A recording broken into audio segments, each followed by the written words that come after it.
is having a female governor, for now. But the surprise is that somebody was able to sustain the tempo to have won, I don't know what party that threw her up, the primaries to become a gubernatorial candidate.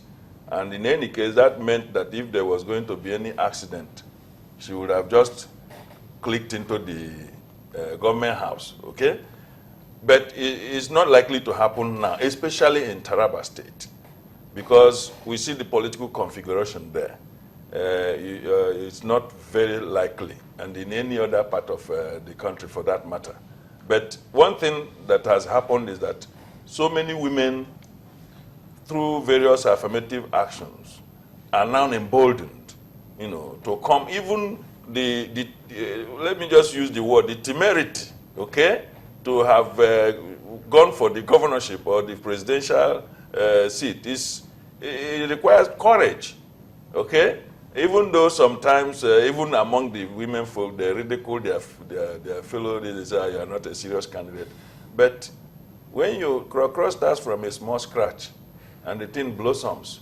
So that is what has happened. The first step has been taken.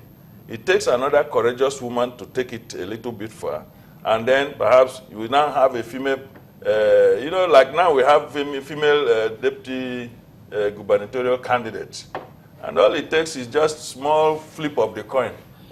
We saw it in Veggie Tiaba. You know. I don't know if women are content to be stuck as a deputy Well, it starts candidate. from there. That is the nearest you can get. I know. First, for now. I'm just wondering, because usually what happens, I mean, we saw that happen at the presidential election, where we saw a female presidential candidate. But a lot of people said, you know, what are our chances, considering how expensive presidential elections are, and the reach that you must have, that perhaps her chances would have been better enhanced if she was on the platform of one of the major political parties. Now, what is striking about Taraba State is that their governorship candidate, the woman, is on one of the major political platforms there. It will not happen.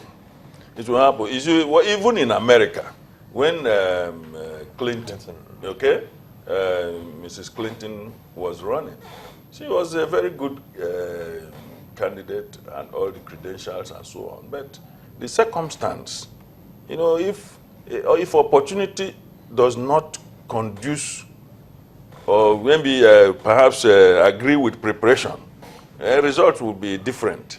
So preparation may have been right, but the opportunity was not there, which was what I was talking about, the fire technology. Where you remove oxygen, the other ones are useless. I'm coming here for a second. You see, the problem really is that we are in a male-dominated society. So it's very difficult for women at this stage, especially in a state like Taraba, to win the governorship election. See, so women have made inroads in politics to a very large extent over the last number of years. But I think that there is still some way to go. And it's a very courageous thing for the lady in Taraba State to go for the top job in the state. But politics is dynamic. In Nigeria, it's evolving.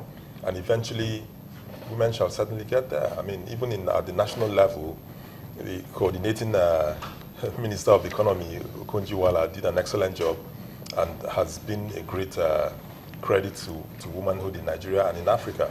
So the time will come eventually. Well, let's quickly go to Kogi State, where our correspondent will be giving us